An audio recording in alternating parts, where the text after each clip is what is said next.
Hello everyone, my name is Araya and welcome to Project Pixel, a series I'm doing where I'm creating a video game in GameMaker from scratch with you guys. And hopefully we can get to the end of a series and actually kind of have a finished product, and that's the goal at least. I would like to be doing this as long as I possibly can, and I would love some input from you guys. That pretty much sums up what we're doing here. I want to go into a little bit more detail. So we're going to be using GameMaker, which is an engine which is pretty nice and beginner-friendly. I'm a huge fan of it. I'm sure there are plenty of other engines that people like better.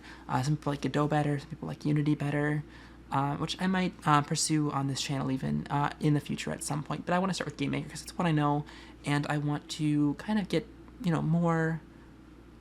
I kind of get a little more practice with game development, and GameMaker is a good way for me to do that, and I'm confident in my ability to create a game from scratch to finish in GameMaker.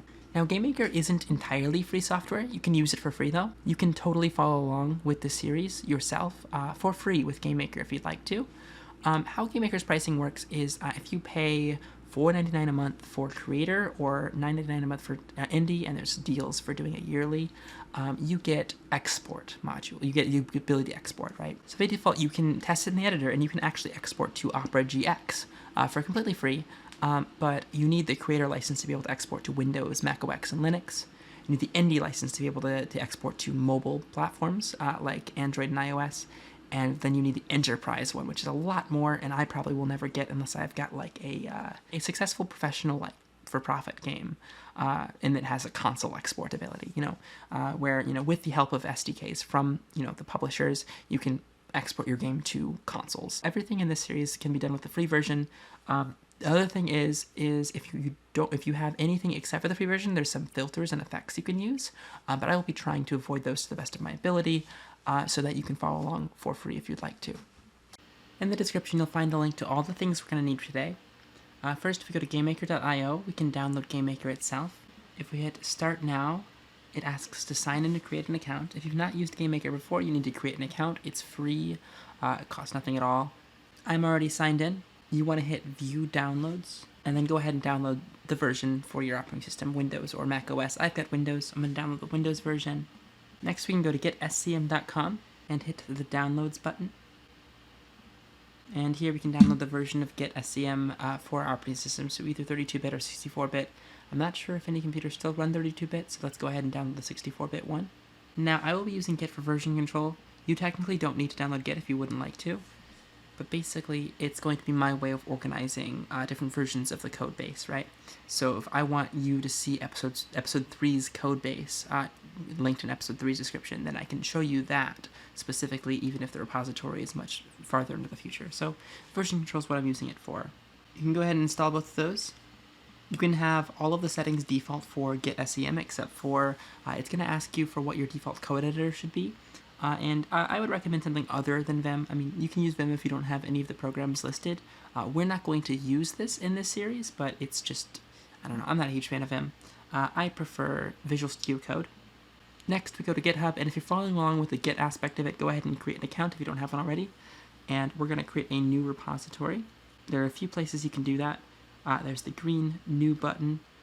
There is the plus in the top right corner, and if you're on your profile, you can go to your list of repositories and hit the green New button there. I've gone ahead and filled out the title and the description of this repository, and I'm going to go ahead and give it the GNU public license and initialize it with a README. And now that we have a repository, we can hit this green code button and copy this HTTPS link, and then go to our Git bash, which we've just installed, and we can go ahead and navigate to a folder that we would like to use.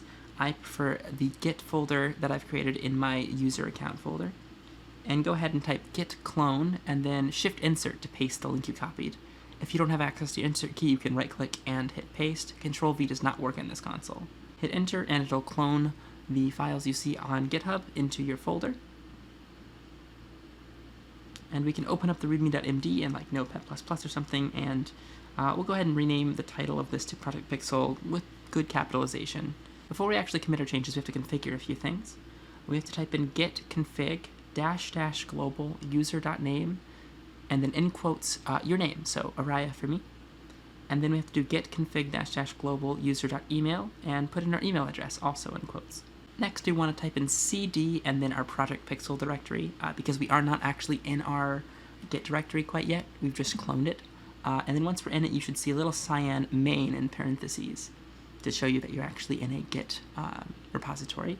We can type in git status to see what's changed, and as we can see, readme.md has been modified. And we can type in git add -- all, which will stage everything that's been changed, which means that it's ready to commit, right? A lot of these are fancy words. The exact meanings aren't super important right now. Then we can type in git commit -m, and then in quotes we type a little message, right? So I'm going to just type updated readme.md. I've used Git on this computer before, so it won't pop up for me, but for you, when you try to push for the first time, it's going to ask you to log into GitHub.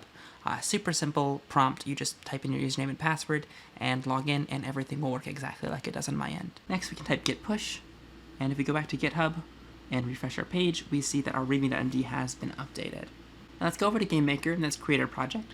We can go ahead and hit new blank, and we'll navigate to our repository folder and type in our name, Project Pixel, and go ahead and create. And we don't really need to do anything in a GameMaker itself now that the project is created.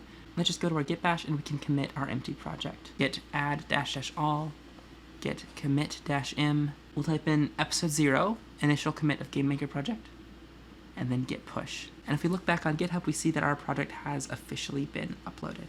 And that is it for this episode 0 setup video. Please go check out episode 1 to actually get into the game development aspect of it. And as you go, if you have any questions at all, or concerns at all, or suggestions at all, or really anything, just let me know in the comments below, and I will answer everything that I see down there. I want this to be a collaborative game development series where you guys can help me with ideas and with concerns and questions and with everything.